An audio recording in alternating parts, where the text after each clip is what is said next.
Michel Gallier. Oui, merci.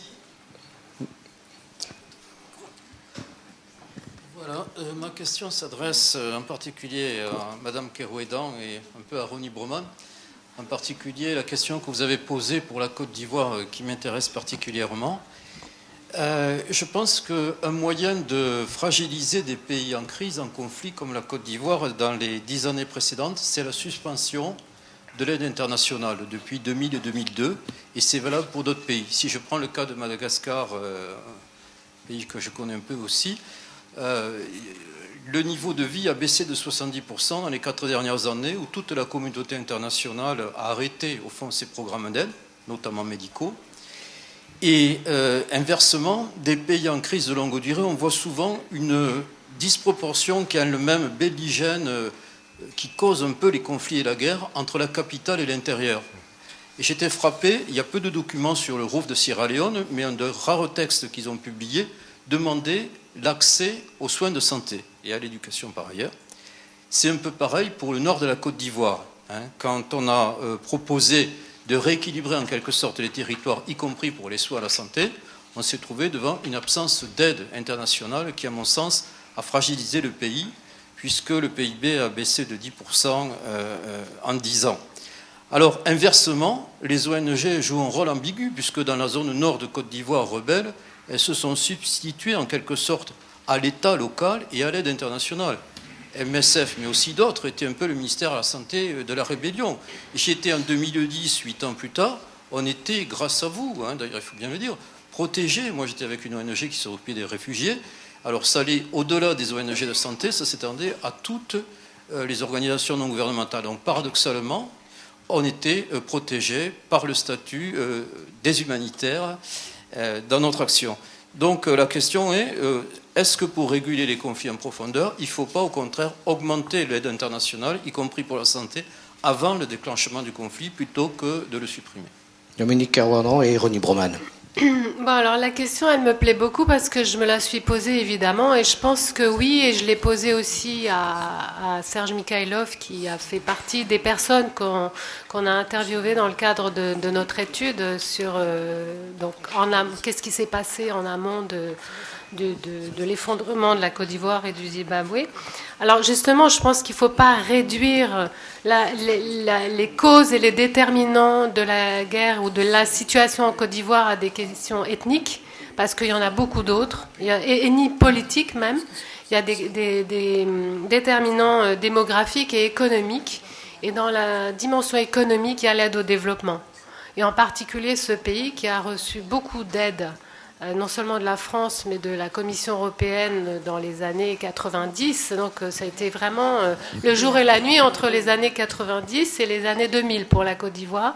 Et je pense effectivement que nous avons une part de responsabilité dans l'effondrement de la Côte d'Ivoire au travers de la suspension de l'aide, et pas seulement immédiatement avant ou pendant la crise électorale, mais pendant 10 ans. Pendant 10 ans. Sans qu'il y ait eu d'alternative, parce que quand on lâche un pays francophone, il n'y a pas beaucoup d'alternatives d'aide mondiale. Quand un pays anglophone lâche un pays anglophone, il y a les États-Unis. Bon, d'abord, on n'est pas dans le même contexte parce que l'Angleterre a augmenté son aide à la santé de manière considérable dans les 10 dernières années, en particulier en appui des systèmes de santé. Les Américains ont largement financé la lutte contre le sida, le palud, la tuberculose, etc. Le Fonds mondial aussi dans toute l'Afrique de l'Est, l'Afrique anglophone, pendant que la France retirait son aide de l'Afrique francophone, y compris l'aide européenne, y compris l'aide allemande, qui était très présente en appui au système de santé en Afrique de l'Ouest.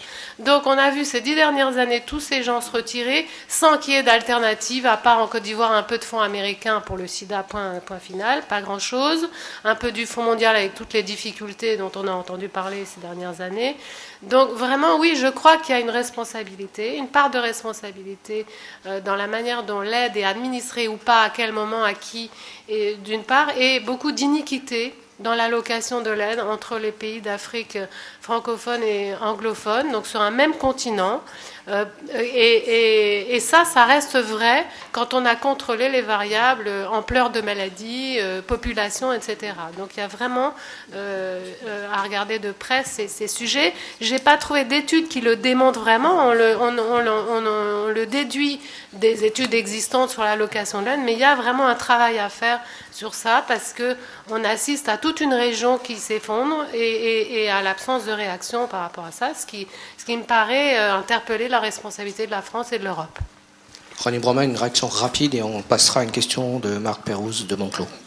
Oui, rapide au risque d'être un peu caricatural. Je dirais que moi je ne me reconnais pas tellement dans cette démarche-là. D'abord parce que sur le plan méthodologique, rappelons-nous que deux événements qui se suivent ne sont pas forcément la conséquence et la cause l'un de l'autre. Il peut y avoir d'autres facteurs. Donc en effet, la séquence est là, mais est-ce que la causalité est là? J'en sais rien. Les effets induits d'une diminution de l'aide, certes, ils existent, mais comment les mesurer? À quel type de population? Après tout, on a quand même largement mesuré le fait que l'aide allait souvent, enfin, je reprends cette phrase caricaturale, l'aide au développement, c'est les riches, les pauvres des pays riches qui donnent aux riches des pays pauvres. C'est certes caricatural, mais c'est pas totalement faux tout de même. Donc, est-ce qu'on a appauvri les riches? Auquel cas, finalement, c'est pas tellement le problème. Bref, je trouve que tout cela mérite d'être analysé un peu avec distance et froideur avant de sauter à la conclusion. Et par ailleurs, tout de même, là où je me regarde, enfin, les déséquilibres massifs qui peuvent exister entre aide en situation de crise et aide en situation de non-crise, de même que aide dans une région du pays par rapport à une aide dans l'autre. Certes, ils doivent être corrigés, mais n'attendons pas des États qu'ils se comportent comme des allocataires de ressources totalement neutres, indépendamment de leur position sur la scène internationale, indépendamment de leurs intérêts, des rapports de force dans lesquels ils s'inscrivent, parce que ça, c'est se condamner à s'évader du monde réel et donc à ne plus avoir aucune prise sur lui. Et puis, par ailleurs, rappelons-nous quand même que les pays qui ont commencé à résorber un peu certaines de leurs inégalités l'ont fait d'abord à partir de leurs ressources propres, beaucoup plus qu'à partir de l'aide extérieure. Voilà, de manière caricaturale, je m'en excuse. Allez-y. C'est juste pour répondre à Ronnie, je pense que c'est important de peut-être soulever quand même cette question de y a-t-il une part de responsabilité, parce qu'elle est importante dans le cadre de la prévention des conflits. De la prévention, comment on aurait pu éviter cet effondrement, ce basculement de ce pays 10 ans avant. Voilà. C'est une question, elle n'est pas facile, hein, je suis d'accord. Oui, mais je pense que c'est une question d'ordre religieux et pas pratique, parce que c'est la prévention des conflits, je n'y crois pas du tout, personnellement, donc c'est une question de croyance, c'est pour ça que je parlais de religion. Marc Pérouse de Monclos. Oui, Marc-Antoine de Monclos, IRD. J'observe qu'on a beaucoup parlé des personnels de santé en tant que victimes, hein, notamment lorsqu'ils sont attaqués par les belligérants. En revanche, on n'a pas du tout parlé des médecins tortionnaires et on a peu évoqué la question de certains humanitaires lorsqu'ils sont, disons, clairement alignés sur un des camps en présence. Alors je pense notamment aux sociétés nationales de la Croix-Rouge et du Croissant-Rouge, parce que structurellement, elles sont des auxiliaires des pouvoirs publics, et donc, par la force des choses, elles sont très proches de le gouvernement. Ça, c'est le moins qu'on puisse dire.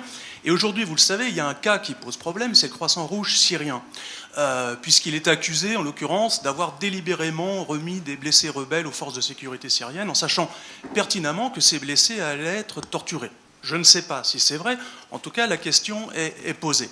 Alors, je comprends bien que le CICR ne peut pas réagir directement sur cette question, donc je pose plutôt pour savoir ce qu'il en est vraiment sur le terrain, si jamais les autres intervenants de cette table ronde ont des informations sur le sujet. Mais la question va au-delà du cas syrien, finalement. Qu'est-ce qu'on fait dans ce cas-là? Est-ce qu'on peut établir une liste noire d'organisations qui se disent humanitaires, mais qui ne respectent pas les grands principes du mouvement de la Croix-Rouge? Voilà, voilà un peu le cas que je voudrais voir abordé, où là, clairement, c'est les personnels de santé directement qui sont responsables de dégâts collatéraux. Merci. Alors c'est une question très intéressante. Moi, je vais vous répondre sur la Syrie, puis je vais vous donner un contre-exemple aussi d'un conflit plus ancien. Sur la Syrie, ça fait 45 ans que le CICR travaille en Syrie avec le Croissant Rouge syrien, depuis 1967, depuis la guerre des 6 jours. Aujourd'hui, notre chef des opérations pour la Syrie, qui se rend sur place une fois par mois, revient il y a quelques jours, toujours avec la même admiration pour le Croissant Rouge syrien. Dans un pays